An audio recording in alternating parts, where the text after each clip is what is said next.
JBNN will keep you informed. I'm Michelle Jones.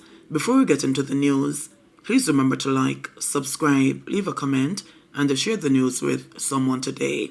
Now onto the news. Clarendon police named Anif Wilson as wanted for alleged theft.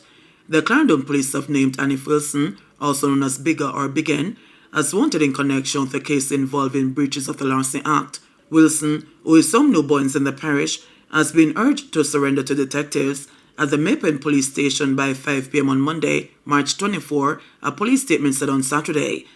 The Clarendon police are also seeking the public's help to locate a man known as Shark, who frequents the parishes of St. Mary and Clarendon. The police believe that Shark can assist them with information relating to a series of break-ins that have occurred in the Maypen police area. The police are appealing to anyone with information on the whereabouts of either of these individuals to contact the Maypen Criminal Investigations Branch, CIB, at 876-832-2077, Crime Stop at 311, the Police 119 emergency number, or the nearest police station. 60-year-old man found dead with gunshot wounds in St. Anne. The St. Anne police are investigating the killing of 60-year-old Donovan James, whose body was discovered early Saturday morning. James, from Ledford District, Golden Grove, was found around 12:30 a.m., reclined in a Nissan AD wagon motor car near an entertainment venue in Golden Grove. The police were summoned, and checks revealed he had what appeared to be gunshot wounds to the head. He was pronounced dead at the St. Anne's Bay Hospital. No motive has been established in James's death. The Claremont police are leading in the investigation. Jail Lane resident stabs co-worker over alleged affair with boss, say police. A 43-year-old sanitation worker has been charged with wounding with intent after allegedly stabbing a co-worker in the neck, accusing him of having an affair with their boss, the police say. Charges Shaleon Francis of Jail Lane in St. Anne's Bay. The St. Anne's Bay police say the incident happened at about 11 p.m. on March 15. It's alleged that Francis stabbed the man in the neck with a knife after she accused him of being involved with their boss. The injured co-worker was rushed to the hospital where he was treated and admitted in stable condition. Francis was charged on Friday. Pedestrian killed in Central Village crash. The St. Catherine South police are investigating a fatal accident that claimed the life of a male pedestrian in Central Village on Friday evening. His identity remains unknown at this time. The incident occurred around 7:15 p.m. and involved a Toyota Succeed motor car. It's reported that the car was traveling along the Nelson Mandela Highway when the man suddenly walked into the vehicle's path near Astrom Construction. The injured man was rushed to the Spanish Town Hospital, where he was later pronounced dead. Lindsay man charged after allegedly stealing car in Montego Bay. A 22-year-old man from St. Catherine has been charged with theft after he was allegedly caught driving a stolen Nissan AD wagon motor car in St. James on Wednesday. Von J. Johnson of Time and Patience District in Linstead is charged with larceny of a motor vehicle and receiving stolen property. He was arrested on Wednesday following a swift police operation, according to a statement from the Jamaica Constabulary Force on Friday.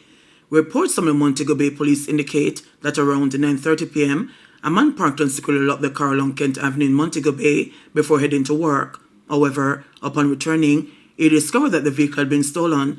The theft was reported to the police, who circulated the vehicle's details via the police radio network.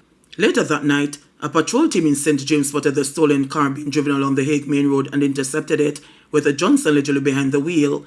He was arrested on the spot and later charged following a question and answer session in the presence of his attorney. 2 Trelawny men charged for threatening to release nude photo of man relaxing at a spring.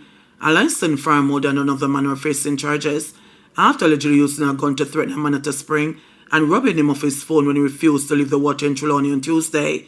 They are Trelawny residents Dennis Lee, 62, a truck driver and the businessman of Stuart Castle, and the 60-year-old driver Kenneth Earl from Kerry Park. They have been charged with possession of a prohibited weapon, use of prohibited weapon to commit a felony, and robbery with aggravation following an incident in Coral Spring. According to the Duncans police, between 11:04 a.m. and 12:10 p.m., the man was relaxing in a spring when the accused men allegedly approached him. The men reportedly threatened to post nude photos of him on social media if he did not leave the water. When he refused, Lee allegedly brandished his licensed firearm to intimidate him. The situation escalated when the man attempted to call the police on his iPhone, but it was allegedly taken from him. He later managed to escape and reported the matter to the authorities. Prank. resulting in the victim having to receive medical treatment, angers health officials.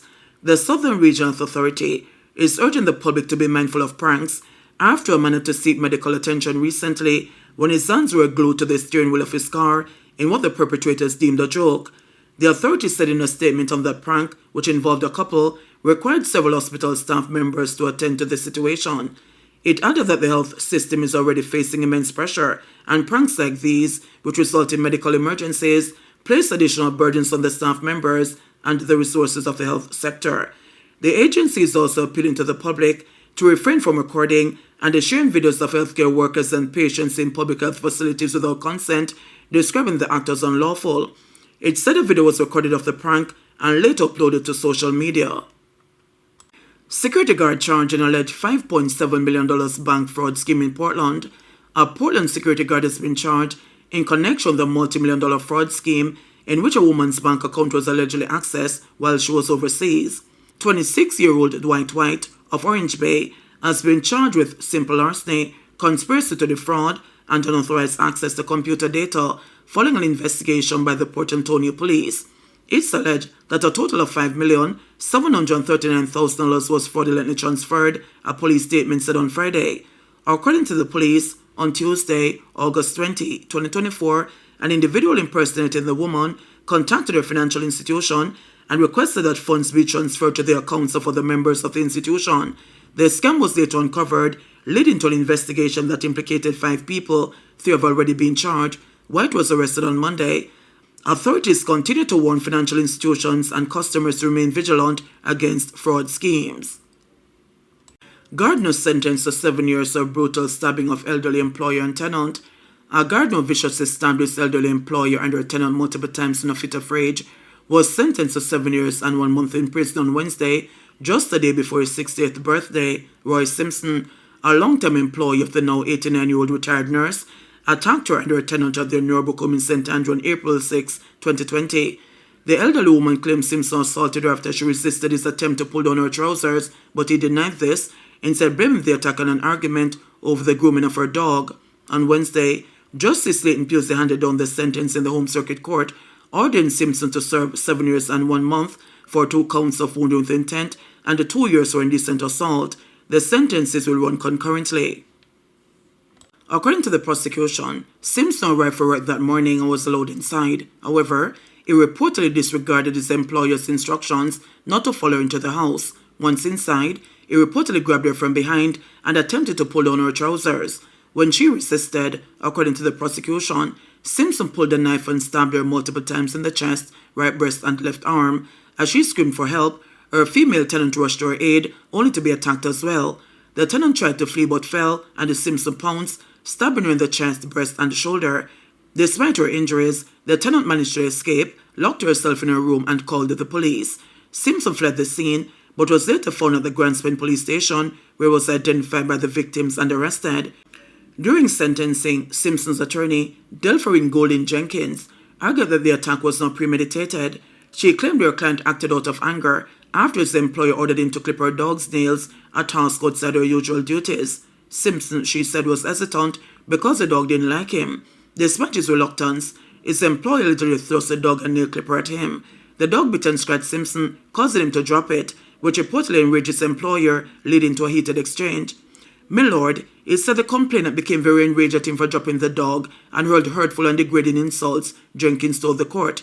In the heat of the moment, he lost control and reacted, using the dog nail clipper in his hand, not a knife from his waist. Regarding the indecent assault claim, the attorney said Simpson admitted to grabbing the elderly woman's pants, but insisted it was unintentional. He also claimed the second victim was injured while trying to restrain him.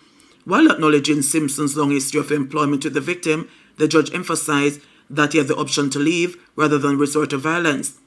However, Justice Pusey accepted the defense's argument that the attack was not premeditated and resulted from a momentary loss of memory. In calculating the sentence, the judge considered the victim's impact statements, Simpson's age, his previously clean record, the severity of the injuries, and the nearly 3 years he had already spent in custody. Despite his lawyer's plea for a non-custodial sentence, Simpson will now serve his time behind bars, marking a grim milestone just before his 60th birthday. Minimum Wage Advisory Commission not consulted on increase. A member of the Minimum Wage Advisory Commission says the commission had not been consulted by the government prior to the announced increase in the national minimum wage. Prime Minister Andrew Holness announced on Thursday that the national minimum wage will be increased from $15,000 to $16,000 for a 48-hour work week. This will come into effect on June 1. St. Patrice Ennis, who is also president of the Jamaica Confederation of Trade Unions, said while the government is not obliged to consult with the commission, the group is not being utilized for its intended purpose. The fact that it is set up is that it involves the government and the private sector, or a tripartite arrangement in terms of seeing what is fit or what is the best increase at this time. And so it serves its purpose that there be a consultative approach in coming to a position or coming to a figure in terms of what is satisfactory at this time. So yes, once the body exists, it exists for a purpose, and the purpose has not been utilized this time around. But as I said, there is nothing in law to say that they must do so. John Levy, General Secretary for the Union of Clerical, Administrative and Supervisory Employees, UKs, also highlighted what he said was the need to change the approach to reviewing the national minimum wage. The issue of the adjustment to the minimum wage, that usually depends on the minimum wage commission to go around to have interviews. To me, it does not work efficiently. And we're going to have to sit down and find a way that we either agree to use a particular approach to adjust the minimum wage, whether the commission is going to meet 4 months before the end of the financial year, or they do something for 2 years and save the time and the inefficiency that we have. It happens in negotiations too, I must admit, where unionized people are involved. You have this long back and forth, and then you get the retroactive money which don't work the way you want it to work. So that was something that jumped out at me where the Prime Minister apparently made an announcement. We not being aware of what the findings of the Commission are. And it's something that we're going to take by the scruff of the neck and deal with it. JBNN will keep you informed. Please remember to subscribe, like, share, leave us a comment, and click the notification bell to receive our daily news items.